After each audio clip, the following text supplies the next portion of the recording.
Quelques minutes plus tard, Jean-Paul Benjamin s'effondre. Il a été atteint par la balle tirée par un policier dont il décédera quelques heures plus tard à l'hôpital. Le commissaire va arrêter la voiture, mais il ne peut pas te dire tuer quelqu'un. Vous avez tué un homme, un père qui a laissé des enfants. Vous avez lui tué pour rien. Quand je lui ai dit, Jean-Paul, il est mort à Sevran. Je n'ai pas demandé grand-chose. Je veux Jean-Paul enterré à Sevran. Parce que c'est quelque chose qui vous avait été refusé de base? Le maire, il ne voulait pas. D'accord. Donc le maire Stéphane Blanchet actuel. Oui, il ne voulait pas. Pour quelle raison il ne voulait pas? Je ne sais pas pourquoi.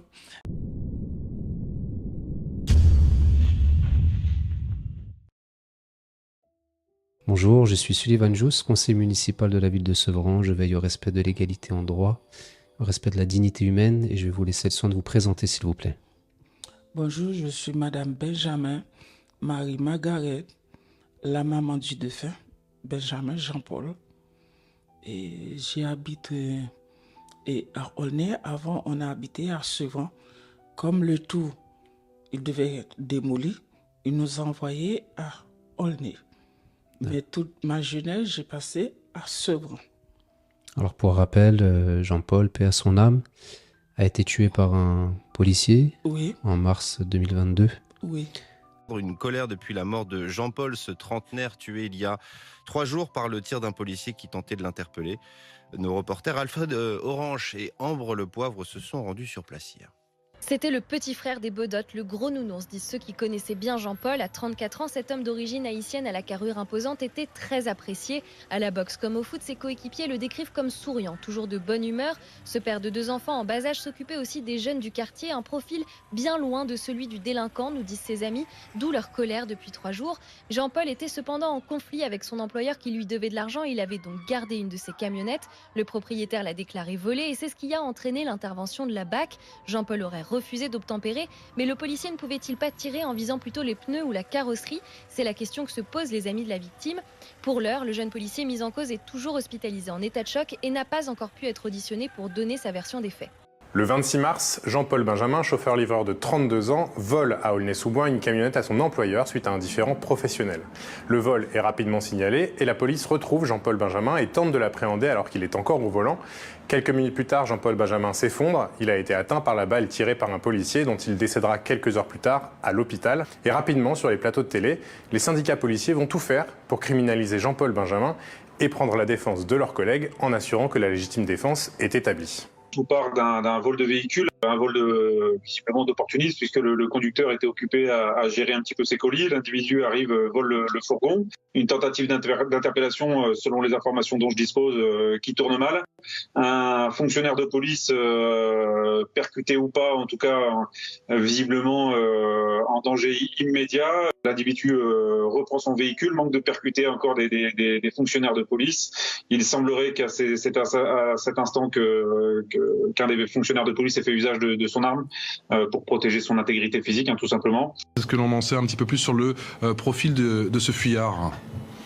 Individu visiblement très très connu des fonctionnaires de la circonscription. Donc on n'a pas affaire au petit délinquant du coin, mais plutôt de quelqu'un d'aguerri. Problème, selon le dossier d'enquête révélé par Mediapart, rien ne s'est passé comme le décrit ce syndicaliste policier et comme nous l'explique Pascal Pascariello, journaliste pour le site d'investigation. Un des agents de police, l'agent de la BAC, sort de son véhicule sans prévenir ses collègues, se dirige à 20 mètres devant lui au niveau de la camionnette et là sort son arme, d'abord tente de briser la vitre, la brise, sort son arme sans brassard et tire. Voilà quelle est en fait ce qui se passe vraiment lors de cette interpellation. À ce moment-là, Jean-Paul Benjamin, encore une fois, ne représente aucun danger pour personne. La procédure est en cours, mais ma première question, qui est nécessairement celle-ci, c'est comment allez-vous ? Ça va. On fait avec, on attend le jugement. Là, ce mois-là, ça va faire 4 ans. On n'a rien toujours. On est à l'attente. D'accord. Et comment vous vivez le fait que 4 ans après les faits, le policier n'ait toujours pas été jugé ? Le policier, Monsieur Jude, dès que nous, on est étrangers, ils ne jugent pas facile comme les Français. Ils toujours prennent du temps et toujours quelque chose à chercher. Ils nous mettent dans beaucoup de problèmes. Parce que plus que le jugement n'a pas passé, il y a le fardeau qui est toujours sous notre cœur. Moi, je ne peux pas faire le deuil parce que j'attends le jugement pour que je fasse le deuil. D'accord, alors c'est que là, ça fait bientôt 4 ans. Oui, le 26 de ce mois. Alors, en ma qualité de militant associatif, vous m'avez mandaté. Alors, on a eu l'occasion de se croiser lors d'un hommage à votre fils Jean-Paul, mais récemment, c'est une connaissance en commun qui nous a présenté. Oui. On a pu échanger, discuter. C'est vrai qu'au vu de cette lenteur judiciaire qui caractérise malheureusement notre pays de façon assez généralisée, parce que parfois les finances publiques ne sont pas forcément gérées de manière sereine, et donc forcément il y a certaines institutions étatiques qui en pâtissent, comme les hôpitaux, comme l'organe judiciaire, ce qui fait que parfois les procédures prennent énormément de temps. Là, on est 4 ans après les faits, pour avoir échangé avec votre avocat que nous avons rencontré, parce que vous avez décidé de mandater l'association que je préside, les Ouvriers du Vivre Ensemble, pour vous accompagner dans vos démarches administratives et judiciaires. Le policier, donc, il y a eu une information judiciaire qui a duré un certain nombre de temps. Aujourd'hui, il va être renvoyé devant une cour criminelle, non pas devant une cour d'assises, une cour criminelle parce qu'il encourt une peine de prison, de réclusion criminelle allant jusqu'à 15 ans. Et avec un certain nombre de faits, notamment au niveau du contrôle judiciaire, qui posent un peu de questions. Est-ce que vous pouvez nous dire comment se sont déroulées un petit peu ces 4 années et quel est votre sentiment sur cette lenteur judiciaire et sur le fait qu'aujourd'hui, le policier qui a tué votre fils soit toujours en liberté? C'est tellement difficile à répondre parce que tout le jour, je pose la question. Je ne dors pas le soir. J'ai toujours pensé à mon fils. Il a laissé 2 enfants. C'était un papa gâté. Et quand j'ai regardé les enfants, je suis triste. Et si il y a quelque chose qui était passé, ça me fait... Je voulais attendre pour voir comment ça va dérouler. Parce que la façon qu'il a tué mon fils, il n'a pas de bracelet qui dit que c'était un policier. Hein? Quand il a tué, il n'y a aucun responsable gouvernement qui va envoyer tuer quelqu'un. Le commissaire va dire, va arrêter la voiture. Mais il ne peut pas te dire tuer quelqu'un. Il ne te connaît même pas. Il n'a pas en faction avec vous. Il ne vous connaît jamais. Hein? Et la seule chose qui me donne des problèmes, quand c'est un policier qui tue un civil, noir, et les Arabes, ils ont toujours cette tempérance, faute de tempérance. Là, il n'a pas arrêté la voiture. Il a tiré. Il a pris au dos 2 balles. Le commissaire n'a pas envoyé tuer quelqu'un. C'est un être humain. Et le commissaire, il ne donne pas de cadeau. Dans le 93, il est très sévère. Mais il ne peut pas t'envoyer tuer quelqu'un. Alors c'est vrai que la spécificité un petit peu qui nous caractérise dans nos organisations associatives, c'est que nous avons des personnes qui sont anciennement dépositaires de l'autorité publique, qui étaient porteuses d'armes létales, comme l'était le policier en question. Et c'est vrai que nous avons l'habitude de travailler sur les techniques d'intervention. Alors, il y a les professionnels du droit qui vous accompagnent aujourd'hui, un avocat qui est sur le sujet. Oui. Mais l'avantage, entre guillemets, ce que le travail complémentaire qu'on peut faire à ce professionnel du droit, c'est que l'avocat est formé pour tout ce qui est procédural. Oui. Donc, c'est-à-dire une fois que les faits sont intervenus. Et au sein de notre organisation, nous avons des professionnels de la protection des biens et personnes qui portent une analyse, une expertise surtout, sur la manière dont se déroulent ou se sont déroulés les faits. Et j'en veux pour preuve, il y a eu le cas de Lamine Ba, qu'on pourra mettre certaines images à l'écran. À l'époque, nous étions intervenus parce que nous avions constaté que les fonctionnaires de police, déjà, à la base, n'avaient pas respecté un principe simple de formation qui était le principe de triangulation. On se pose des questions sur les conditions de l'interpellation. Est-ce que c'était les techniques les plus adaptées ? Est-ce que ça correspond au cadre juridique ? Est-ce que ça correspond aux techniques d'intervention qui sont enseignées dans les corps de police ? Je pense que s'il n'y avait pas eu de vidéo, il se peut peut-être qu'il y aurait eu outrage, rébellion, violence volontaire envers un dépositaire de l'autorité publique. Il aurait été en garde à vue, il aurait été en comparution immédiate et peut-être tout de suite déféré. Et la vidéo permet d'aider à la manifestation de la vérité, comme le stipule l'article 427 du Code de procédure pénale. Et c'est vrai qu'on peut le voir avec aussi la mort du jeune Naël, où le policier adopte une attitude qui, selon nos experts, ne correspond pas aux techniques d'intervention qui sont enseignées dans les corps de police et dans les corps des forces de l'ordre.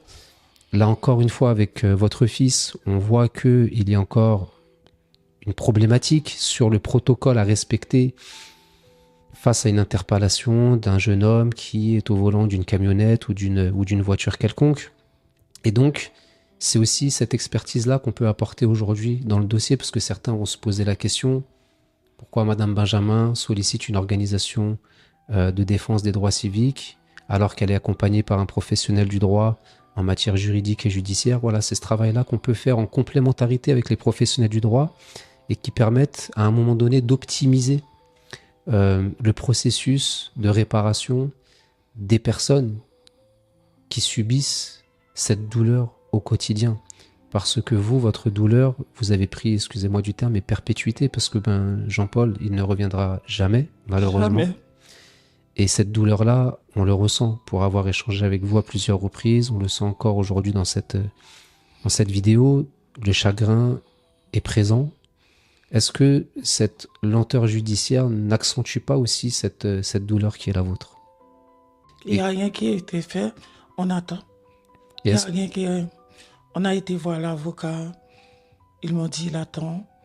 Parce que normalement, l'affaire de Jean-Paul, c'est avant Naël. Oui.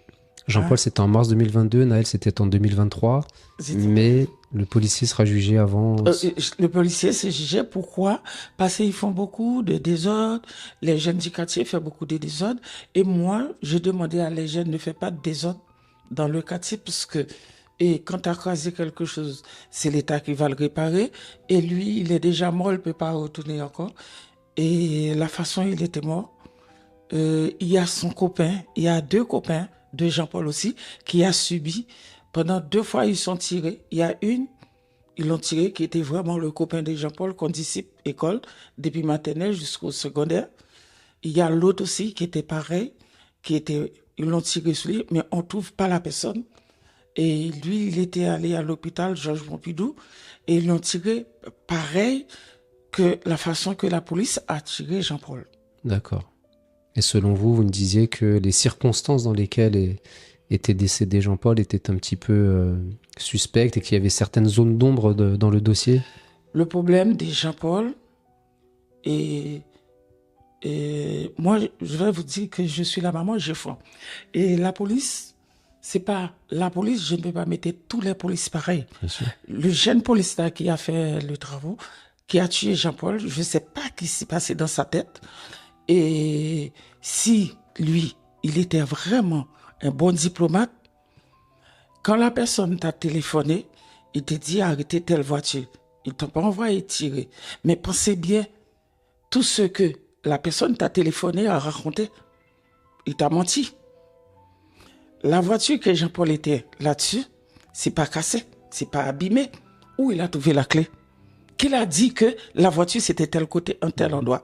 Le jour, samedi là, j'ai levé depuis à 4 h du matin, j'ai préparé à manger parce que je devais sortir à ma belle-fille. Et Jean-Paul, il a mangé. Et moi, je sortis avec ma belle-fille. Et pendant qu'on est sur la route, il y a quelqu'un qui m'a téléphoné, qui m'a expliqué, OK, Jean-Paul, j'ai laissé dans son lit. Il a levé, il a douché, il a mangé, OK. Mais c'est quelqu'un qui l'a appelé. La police, OK, le commissaire te dit, va arrêter telle voiture. Il n'a pas dit de tuer. Parce que dès que ça arrivait à la police, la vérité, ça sort. Au lieu la vérité, ça sort, ils l'ont tiré Jean-Paul. Et puis la bouche ferme. La bouche ferme. La vérité, Jean-Paul partit avec la vérité et la vérité s'est cachée. Et alors, votre avocat nous disait que le contrôle judiciaire du policier en question était minimisé au maximum. Et aujourd'hui, donc, il a l'interdiction d'exercer en Seine-Saint-Denis. Il a l'interdiction d'exercer sur le terrain, mais il peut toujours travailler dans les bureaux, percevoir son salaire. Il bénéficie de sa liberté d'aller et venir, hormis de se rendre dans le 93, donc il peut bénéficier de sa famille, il peut partir en vacances. Comment vous vivez cette situation-là? Après la mort de Jean-Paul, je l'ai vu. Mais il ne me connaît pas. Moi, je l'ai vu. Parce que quand les jeunes fumaient, quand ils ont tué Jean-Paul, je l'ai vu très bien. Ils ne peuvent pas changer de visage parce que je l'ai vu, c'est dans ma tête. Je l'ai vu à Sevran, à la gare Sevran. Il était avec la police. La police, quand il était derrière, ils l'ont fait passer devant. Il était vraiment père, regarde à gauche, à droite. Je regarde comme ça. T'as tué mon fils, maintenant t'as peur. C'est pas moi qui va venger. Il y a deux lois. Il y a de la justice et il y a de karma, il y a de conscience. Vous avez tué un homme, un père qui a laissé 2 enfants. Vous avez le tué pour rien. Et si tous les commissaires ont demandé de tuer des gens, aujourd'hui, il n'y a pas de jeunes dans le quartier.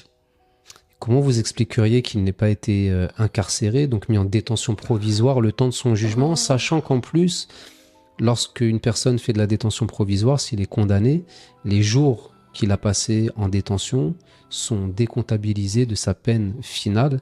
Et donc, comment vous expliqueriez qu'il n'ait pas été placé? Moi-même, je vais vous dire quelque chose. Et la méthode qu'ils ont choisie ici, quand la police tue un noir, un arabe, la police est toujours dehors.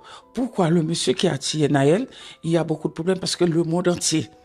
Et nous, quand on ne voulait pas faire des désordres, eh ben c'est nous qui passons pour le mauvais. Il a tué mon fils.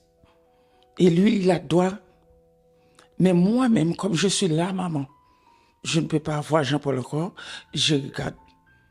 Et le jour-là, je devais faire beaucoup. Ça ne me servait à rien. J'ai dit, il y a le bon Dieu. Parce que quand tout ce que le mal qui est arrivé, t'as laissé tout dans la main du Seigneur, il y a de la vérité. Il faut avoir de conscience. Au début, il a dit la vérité.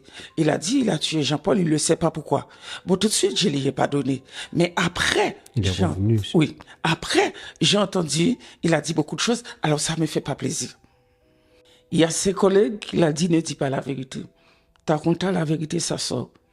Un jour, il aura des enfants. Un jour, il va connaître la souffrance.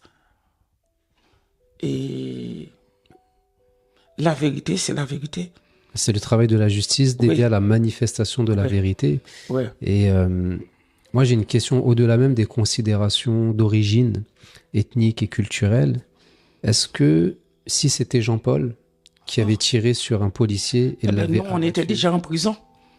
Non seulement Jean-Paul était en prison, c'est déjà mort, et puis nous, on était déjà persécutés. Mais vu que c'est une famille noire, on a tué, c'est fini.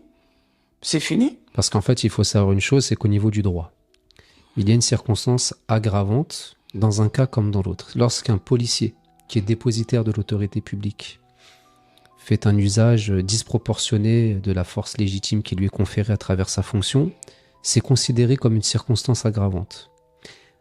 De l'autre côté, lorsqu'une personne s'en prend à un dépositaire de l'autorité publique, en l'occurrence un policier, c'est aussi un facteur aggravant. Mais on constate que parfois le traitement judiciaire n'est pas forcément toujours équivalent, malgré un principe phare de notre République, qui est celui que les hommes naissent et demeurent libres et égaux en droit.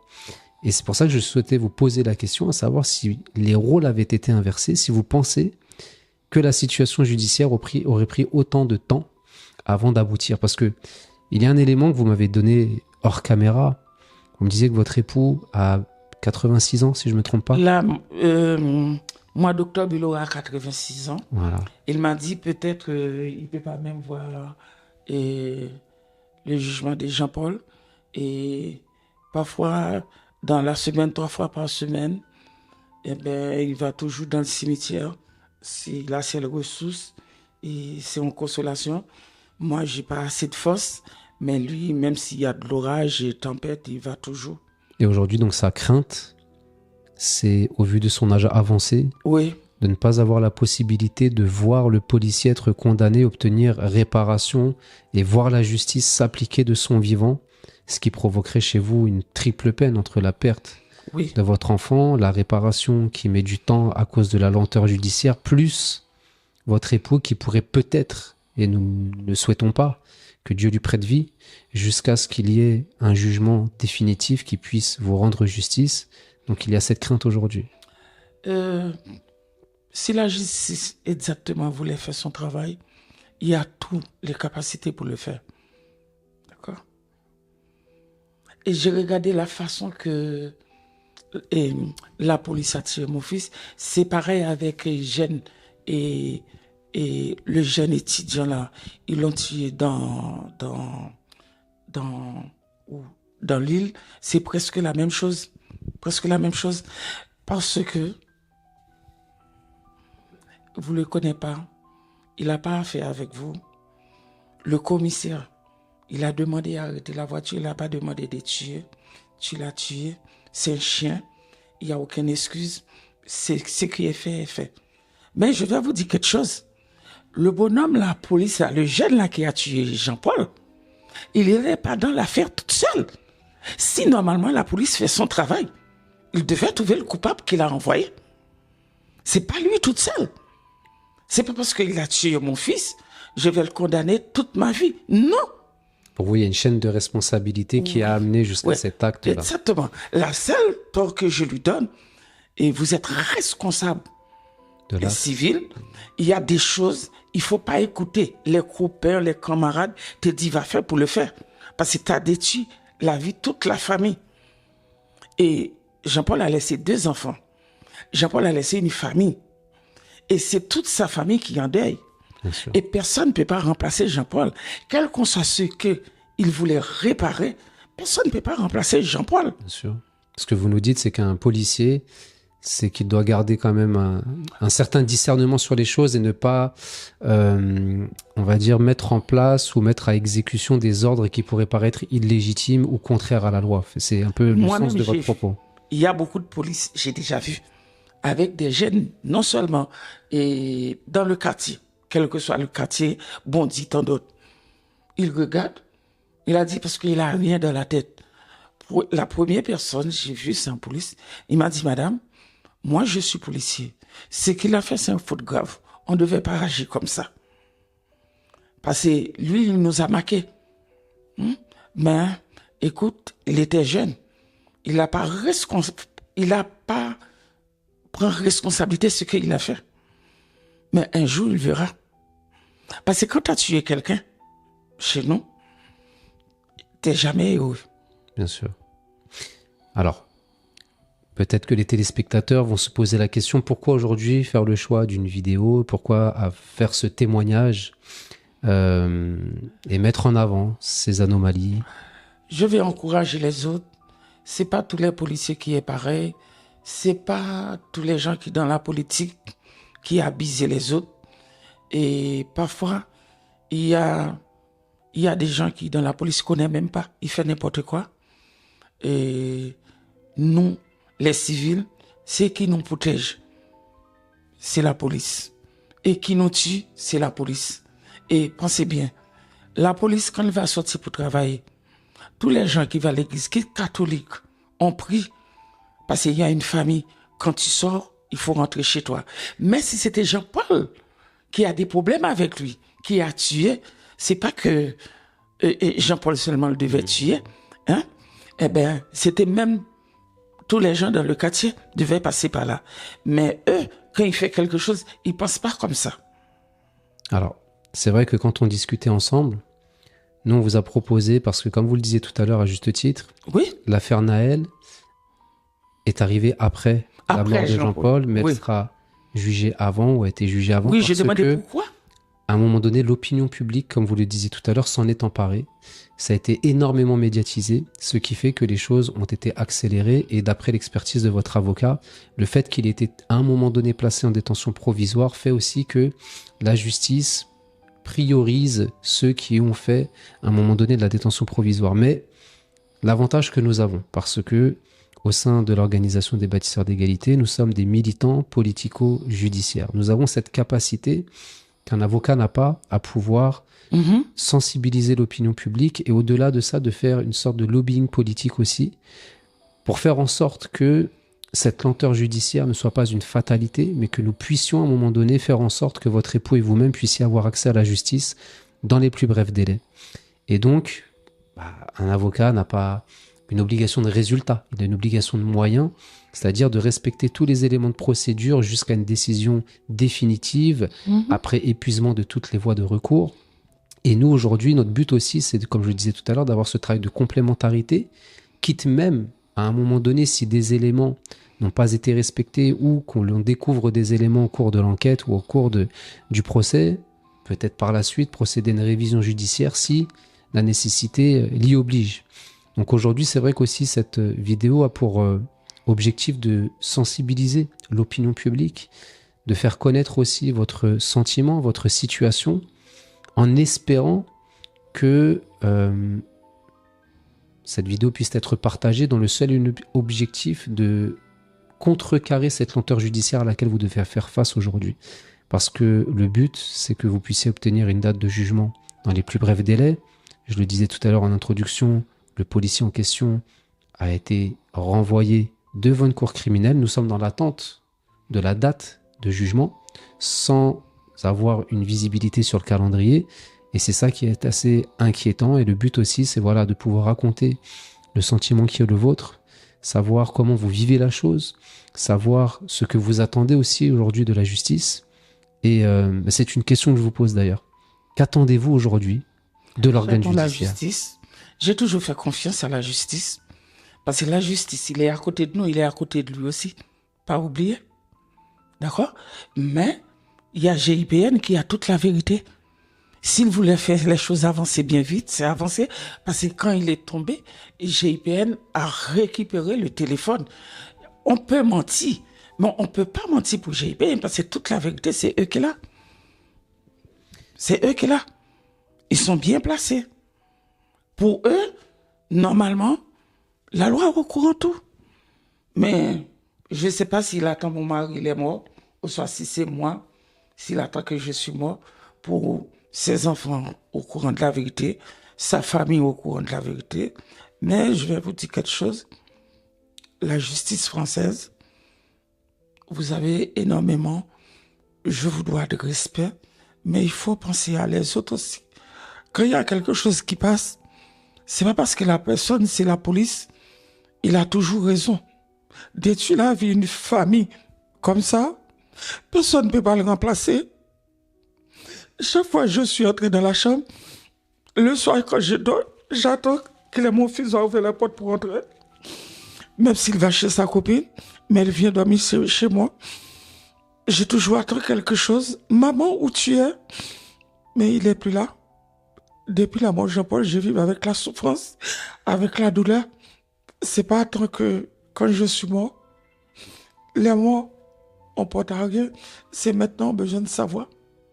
Il y a besoin d'obtenir justice. La police, c'est pour nous tous, mais il faut dire la vérité. Et vous avez raison de créer cette nuance et cette distinction, de dire que ce ne sont pas tous les policiers qui sont comme ça, et bien heureusement, et on distingue l'institution policière de certaines personnes déviantes au sein de l'institution policière. Et donc, c'est en l'occurrence le sens de votre propos qui est doué et doté d'un grand sens du discernement. Et c'est important de le préciser aussi. La question que j'aimerais vous poser maintenant, c'est... Alors, je crois savoir que Jean-Paul est enterré au cimetière de Sevran, mais ça n'était pas forcément gagné d'avance. Est-ce que vous pouvez nous expliquer ce qui s'est passé à ce moment-là? Et comme Jean-Paul, il est mort à Sevran, on a été voir le député, ancien député. On a parlé parce que c'est quelqu'un qui nous connaît très bien. Et il nous fait des crédits, lui aussi, M. François Assanzi. Et il n'y a personne qui peut le remplacer sous Sevran, nulle part. Quelle que soit la personne, personne ne peut pas remplacer M. Assanzi. C'est quelqu'un qui est droit et sérieux, qui dit des paroles. Quand je lui ai dit, Jean-Paul, il est mort à Sevran. Je n'ai pas demandé grand-chose. Je veux Jean-Paul enterré à Sevran. Parce que c'est quelque chose qui vous avait été refusé de base? Le maire, il ne voulait pas. D'accord. Donc le maire Stéphane Blanchet actuel. Oui, il ne voulait pas. Pour quelle raison il ne voulait pas? Je ne sais pas pourquoi. Mais quand il a regardé sa police le police qui a tué Jean-Paul, c'est un police Sevran. C'est pas police Aulnay et pas police Villepin. Et surtout qu'il a grandi à Sevran. Écoute, c'est un Sevranais de naissance. Jean-Paul, j'étais enceinte de Jean-Paul ici. Et comme mon mari, il était en Guyane, j'ai parti aller voir mon mari en Guyane. Et quand je suis arrivé là-bas, il y a un serpent qui m'avait piqué. Et j'étais enceinte de Jean-Paul. Et en ce moment-là, le médecin m'a dit, madame, on ne peut pas vous laisser prendre avion pour retourner en France. On doit vous rester ici, on doit vous occuper. Restez là. Je suis passé 4 mois à l'hôpital, occupé de moi. Parce que le serpent m'a piqué, ils m'ont dit, ils voulaient pas le vin entrer dans le truc pour perdre Jean-Paul. Bon, Jean-Paul restait né là-bas. Après 6 mois, il fait tout l'examen. Après, on est retourné à Sevran. Parce que avant, j'étais habité chez madame Pamela, Catallé-Toulouse-Lautrec, à Rougemont. Et puis, à ce moment-là, et quand je suis retourné, et on habitait toujours à Sevran, et je suis venu en Saint-Jean-Marc, et Jean-Marc, et j'ai beaucoup de problèmes de santé, ils m'ont fait suivi dans le 95, mais j'étais toujours habité à Sevran. Et à ce moment-là, quand on est accouché Jean-Paul, monsieur Assanzi a envoyé sa carte pour nous féliciter, et monsieur Assanzi, il est toujours nous aider. D'accord, donc c'est lui qui a intercédé auprès du maire de Sevran pour que Jean-Paul puisse être enterré à Sevran. Il était présenté, il m'a dit Jean-Paul va enterrer là-bas. La loi, c'est la loi, il connaît le code, tout ça. Mais, monsieur, là où je suis habité, parce que le tout va casser, c'était à Aulnay, il était prêt pour Jean-Paul à enterrer à Aulnay.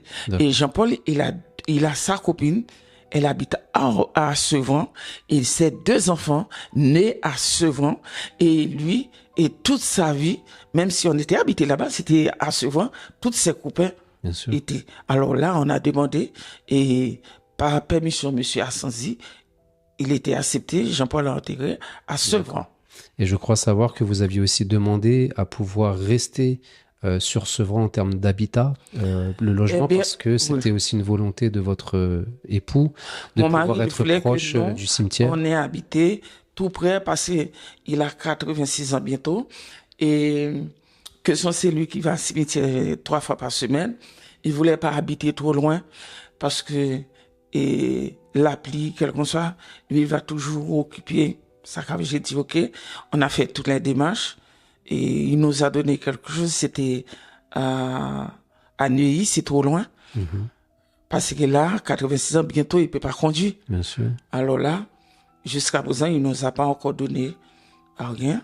Mais le lundi, le mercredi, le vendredi, parfois même les samedis aussi, il est venu pour nettoyer, pour parler avec Jean-Paul. D'accord. Et comment vous prenez ce refus initial de pouvoir enterrer Jean-Paul à Sevran, le fait de ne pas vous avoir relogé sur la ville de Sevran malgré la demande express de votre époux et de vous-même? Il y a beaucoup de tours qui démolis. Il y a beaucoup de tours qui étaient démolis parce que là, on était habité. Et avant, on était à Jacques-Cartier et à Bougainville. Ça a changé à Jacques-Cartier. Il y a beaucoup de tours qui a été démoli. Et j'ai vu moi-même. Et pour le moment, et la mémoire de Jean-Paul, j'ai dit que je vais retourner à Sevran, mais je vais pas habiter dans le tour qui est trop haut. Et parce que toute ma jeunesse passée à Sevran. Je connais Sevran très bien comme on l'est. Mais à Sevran, et si j'ai faim, je sais quelle porte je dois frapper. Là où j'ai habité à Aulnay, je ne peux pas vous dire grande chose. Mais à Sevran... Vous n'avez pas les mêmes attaches à Aulnay qu'à Sevran. Et vous êtes un peu en colère de ne pas avoir été relogé à Sevran? Je ne suis pas vraiment en colère parce que j'attends, parce que comme j'ai regardé, il y a des problèmes. Et j'attends. D'accord. On arrive bientôt à la fin, mais j'ai une petite question aussi sur les hommages qui sont rendus à Jean-Paul. Il y avait initialement une bâche qui était apposée sur le stade pour lui rendre hommage. Il y a une bâche qui marquait le nom de Jean-Paul. On n'a pas mis. C'était en bavure policier, OK. Parce que moi, je ne suis pas là pour accuser personne. D'accord? Plus que la justice, c'est en main, alors je ne suis pas là pour provoquer. Hein? Eh bien, il y a quelqu'un, le jour Jean-Paul a 3 ans, on est passé pour lui donner un hommage. Eh bien, il y a quelqu'un qui a enlevé le badge. Vous savez qui c'est? Non, j'étais à la mairie et j'ai expliqué à mon avocat. Et j'ai vu un autre avocat, il m'a dit normalement le jugement n'a pas encore passé, il ne devait pas enlever. Bon, il y a un autre verdict encore, ils m'ont dit que peut-être Et le copain qui était avec la police, peut-être quand ils l'ont passé le vu Jean-Paul, ça lui donne des problèmes. J'ai dit. Mais jusqu'à présent, on n'a jamais tout fait. On a demandé à monsieur le maire, lui, il n'était pas au courant. J'ai trouvé ça un petit problème. C'est bizarre, parce que le maire, le quartier, c'est le maire qui... S'il y a quelqu'un qui était enlevé, je crois que le maire devait être au courant. Il m'a dit, il n'était pas au courant. Bon, je laisse tomber. Et est-ce que ça fait partie de vos demandes peut-être un jour d'avoir peut-être une plaque commémorative à un certain endroit pour rendre hommage à la mémoire de Jean-Paul? J'attends ça, oui. Oui. Oui. Parce que, n'oublie pas, l'endroit que Jean-Paul il est mort, il y a 2 enfants, les 2 enfants de Jean-Paul qui est né là. Et les frères et sœurs de Jean-Paul nés là. Alors c'est tout à fait normal. D'accord. Et moi, j'en profite au passage pour remercier Daniel qui nous a fait les présentations. Oui. Je ressens les émotions qui sont les vôtres, la douleur qui n'est pas... La douleur, ça me fait très mal. Le soir, j'ai pas de sommeil. Tous les médicaments qu'ils me donnent, je dors pas. Je dors pas le soir. Votre vie, elle a basculé du tout au tout. Oui, ma vie s'est détruite. Et les autres, même si c'est son frère, il parle, mais ça lui fait beaucoup de mal. C'est un membre de la famille. Et puis, c'était un bosseur. 1h, 2h du matin, t'as un boulot. Tu dis, Jean-Paul, j'ai un travail pour toi. Il dit, ouais, mon agent. Eh bien, je vais le faire. Hein? C'est un bosseur. C'est pas quelqu'un qui va... Non. Il travaille. Il était parti au Canada. Il a passé un stage au Canada. Ils l'ont appelé le jour où Jean-Paul il est mort. Le lundi, ils l'ont appelé. Il a trouvé un appartement pour lui au Canada. D'accord. J'ai dit, mon Dieu. Et quand il est venu, il m'a dit, maman, et je vais fermer ma boîte. J'ai dit, non, tu fermes pas. Parce que moi, je peux pas vivre nulle part. Je suis arrivé en France, très jeune. Je connais la France. Je ne vais pas recommencer ailleurs. Mais lui, il m'a dit, maman, il faut que j'ai progressé. Il y a 2 jeunes, Jean-Paul, il a aidé. Il y a beaucoup de jeunes, Jean-Paul a aidé. Il a dit, écoute, voyez, ça nous donne rien. On y va, on va faire ça. Et il y a Amazon. Jean-Paul fait beaucoup entrer à Amazon. C'est quelqu'un, Jean-Paul fait entrer à Amazon. C'est quelqu'un qui l'a détruit. C'est pas la police tout seul. Mais là, le problème qu'il y en a, le jeune police là, c'est le tort. Il n'a pas maîtrisé. Il n'a pas de maîtrise. Quand quelqu'un te dit quelque chose, pensez est-ce que c'est pas en vengeance? Parce que beaucoup de fois, moi-même j'ai entendu, ils l'ont appelé la police, ils l'ont dit, la police dit c'est vrai, ok, je viens tout de suite. Mais c'est des gens qui raisonnaient. Ils ne peuvent pas marcher dans n'importe quoi pour tomber. Il y a beaucoup qui a des enfants, qui a des mères, qui a des responsabilités. Bien sûr. C'est un jeune qui n'a pas réfléchi. J'ai pas condamné parce qu'il est police, j'ai condamné parce qu'il n'a pas réfléchi. Il a quelques secondes pour agir, mais la douleur... Voilà. Il a détruit une famille, mais c'est quand il a fini de détruire la famille, il a vu la personne qui l'a téléphoné. Normalement, s'il devait juger, d'après la loi, s'il devait juger, la personne qui a appelé, la personne qui l'a baillé fausse formation, il devait juger aussi. Il doit dire la vérité. La police ne peut pas juger toute seule. Et c'est pas un fait, Jean-Paul, il a grillé. D'accord? C'est pas quelqu'un, Jean-Paul a tué dans la route. T'as envoyé Jean-Paul, il faut dire la vérité. Et c'est pour ça qu'aujourd'hui, l'accompagnement qui est le nôtre à vos côtés a pour but d'aider à la manifestation de la vérité et d'apporter une petite plus-value, comme je le disais tout à l'heure, par rapport aux obligations qui est celle des avocats et des professionnels de justice, par rapport aux techniques d'intervention. Et je pense qu'il est nécessaire aujourd'hui qu'arrivent sur la scène politique des personnes de terrain qui ont ces différentes casquettes entre le militantisme de défense des droits civiques, mais ce volet tourner aussi sur l'intérêt général et de faire en sorte que le pacte social qui nous unit soit respecté et que les personnes qui sont victimes d'infractions puissent être réparées, indemnisées à la hauteur du préjudice, mais non pas à la hauteur de la souffrance qui, elle, ne pourra jamais disparaître. Et ça s'inscrit, comme on le dit, on le répète assez souvent, dans cette volonté initiée par Victor Hugo qui disait qu'il voulait détruire la misère. Il disait que la souffrance est inhérente à la vie de tout être humain, mais que la misère est une maladie du corps social, comme la lèpre une maladie du corps humain, et qu'il fallait se mobiliser, notamment en utilisant le granit que représente le droit, pour faire en sorte que cette misère puisse être résorbée et détruite. Et on sent bien aujourd'hui que vous êtes plongé dans une certaine misère émotionnelle, Grave. une certaine détresse au vu de la lenteur judiciaire. Et notre but aussi, ça va être de faire en sorte que vous n'attendiez pas trop longtemps pour faire en sorte que vous puissiez obtenir un jugement qui vous Parce répare. qu'il y a 2 enfants de Jean-Paul, il y a la copine de Jean-Paul, mais elle parle pas, mais elle souffre. Parce que quand on regarde, c'est elle qui a les 2 enfants pour occuper les 2 enfants. Jean-Paul, c'était un papa gâté. Et si tu as vu son fils, quand tu as regardé la tête de son fils, c'est Jean-Paul. Et personne ne peut pas le remplacer. Et la personne de la police qui a tué Jean-Paul,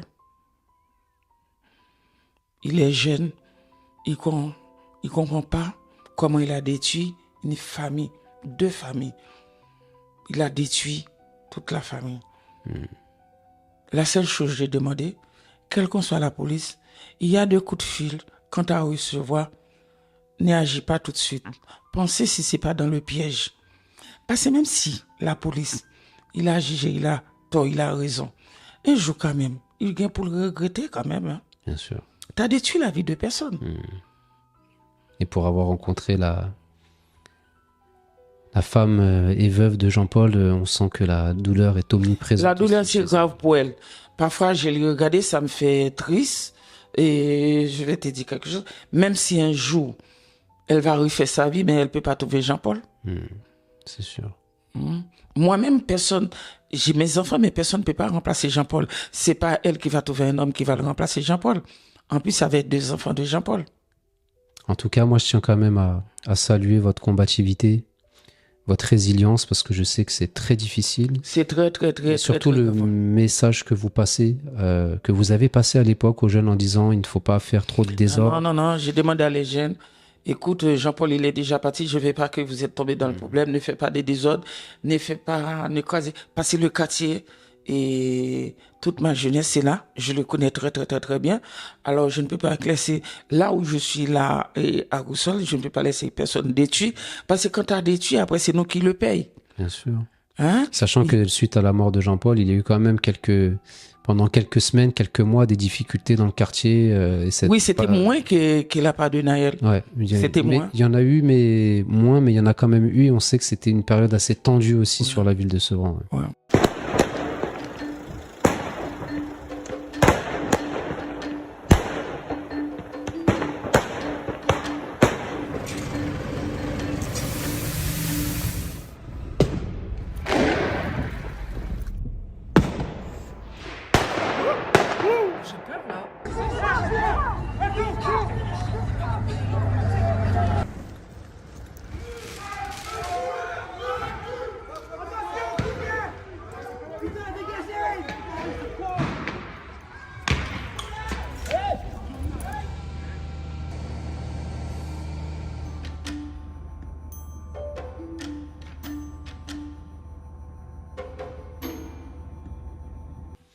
Madame Benjamin, je vous remercie pour votre témoignage. Mais la seule chose que je vais vous dire, il y a 2 copains de Jean-Paul. Ils l'ont tiré sur. C'est pas parce qu'il y a des problèmes. C'est parce qu'ils voulaient la vérité. Ça sort pas. Et c'est pas des gens aussi qui devaient déclarer ce qui s'est passé. Mais ça me fait mal. Et là où on est, il y a de caméra et gauche et droite. Et il doit arrêter. Il doit stopper. Parce que les jeunes du quartier, c'est pas des loups-bas, c'est pas n'importe. Il y a beaucoup de jeunes là-bas qui cherchent du travail à faire. Il y a beaucoup qui sont sérieux. C'est pas tout ce qui est voyou. Bien sûr. Ouais. Et j'ai demandé à la justice, calmer un peu. Ouais. Vaut mieux faire des dialogues avec les jeunes au lieu de détruire la vie des jeunes. Parce que tout ça des parents. Il y a des enfants que tu as tués toute la famille. C'est pour ça que le travail de prévention est très important au-delà même de la répression, parce que c'est sur le long terme, c'est en nous occupant de notre jeunesse, en les encadrant, en les formant, en les orientant, en leur permettant de trouver du travail, que nous arriverons aussi à stopper l'alimentation de certains réseaux qui sont dans des activités hors cadre légal. Et donc c'est vrai qu'il faut un volet répression pour les plus récalcitrants, les plus réfractaires, mais il faut surtout et surtout s'occuper de notre jeunesse. C'est Victor Hugo encore qui disait « Ouvrez une école et vous fermerez des prisons ». Et donc voilà, il y a tout un travail effectué auprès de notre jeunesse pour l'encadrer, s'occuper d'elle et à un moment donné leur ouvrir des Et- perspectives beaucoup plus larges. Là où je suis habité, avant, il y a beaucoup de jeunes qui étaient dans la rue. Il y a beaucoup de jeunes qui étaient dans la rue. Et là, monsieur le maire, là où je suis, il n'y a rien à dire. Il fait en sorte, il cherche gauche et droite pour faire les jeunes entrer dans la société À Aulnay-sous-Bois. à Aulnay-sous-Bois. Il y a des jeunes qui est là, qui sont sortis de l'autre côté, qui est venu. Mais avant, c'était pas comme ça. Comme monsieur le maire, celui qui est là, le monsieur qui est là, c'est un maire. Je ne peux pas vous dire quelque chose. J'ai demandé, bon Dieu, la force et la santé, parce qu'il a aidé beaucoup de jeunes. Et il a aidé les parents, il a aidé les vieilles, il a aidé tout. Parce que parfois, on a besoin de soutien. Mhm. Ce que vous Les jeunes qui laissent, qui font n'importe quoi, parce qu'il n'y a pas de soutien. Il manque de soutien. ce que vous n'avez pas ressenti sur la ville de Sevran, du coup. Voilà. Là, à la ville de Sevran, là, ça commence à changer un peu. Beaucoup. Beaucoup. Mais il manque beaucoup de soutien toujours. Bien sûr. Il manque un peu d'effort à faire. Mais j'espère que ça va changer. Il le faut, ça devient nécessaire. Ah oui, j'espère que ça va changer parce qu'on a besoin. Sevran, retourner Sevran comme avant. Avant, si tu as besoin d'un bon avocat, ou tu as besoin d'un docteur, tu as besoin d'un bon infirmier, c'était à Sevran. Et maintenant, tous, ils l'ont parti, ils l'ont laissé Sevran. Avant, pour entrer à Sevran, il faut avoir un bon piston. 83, 84, 85, tu ne peux pas entrer à Sevran comme ça. 86, tu ne peux pas entrer. Hein? OK, mais là, maintenant, ça commence à calmer beaucoup. Parce qu'après la mort de Jean-Paul, ça a calmé. Et j'espère encore, ça va continuer à calmer et ça va apporter beaucoup de bonheur, beaucoup de succès. Parce qu'il y a un quartier qui n'a pas de succès, il n'y a pas de la vie. Bien sûr. Voilà. En tout cas, Madame Benjamin, je vous remercie. Je vous souhaite beaucoup de courage. Oui. Vous savez que vous avez notre soutien total, entier. Je vous remercie et beaucoup. Et grâce à Daniel aussi et tous les autres. Il ne faut pas décourager. Et parfois, c'est malentendu qui met de l'eau, qui met l'âme aux yeux. Voilà. Si le jour-là, jeune police là, il était maîtrisé, mon fils, il devait là. J'ai pas de haine pour lui, mais j'ai des haines parce que il a écouté les gens qu'il a pistonné, qui a fait n'importe quoi. Et donc j'en profite aussi pour remercier l'ensemble des personnes qui vous soutiennent dans ce combat. Ah oui. Et Oui. qui vous sont Oui. d'une grande aide aussi. Oui, là où je suis, les gens ils m'ont aidé avec psychologue. Et parfois je suis dans la rue, je ne sais pas où je suis. Et j'ai des problèmes de santé. Mais par la grâce de Dieu, ça va aller. J'ai fait confiance. Parce que la vie, il y a 3 choses. Il y a de conscience, il y a de karma, il y a de l'état. Alors c'est pour cela, j'ai fait confiance en Dieu. Merci beaucoup. Merci à vous et à bientôt. Oui.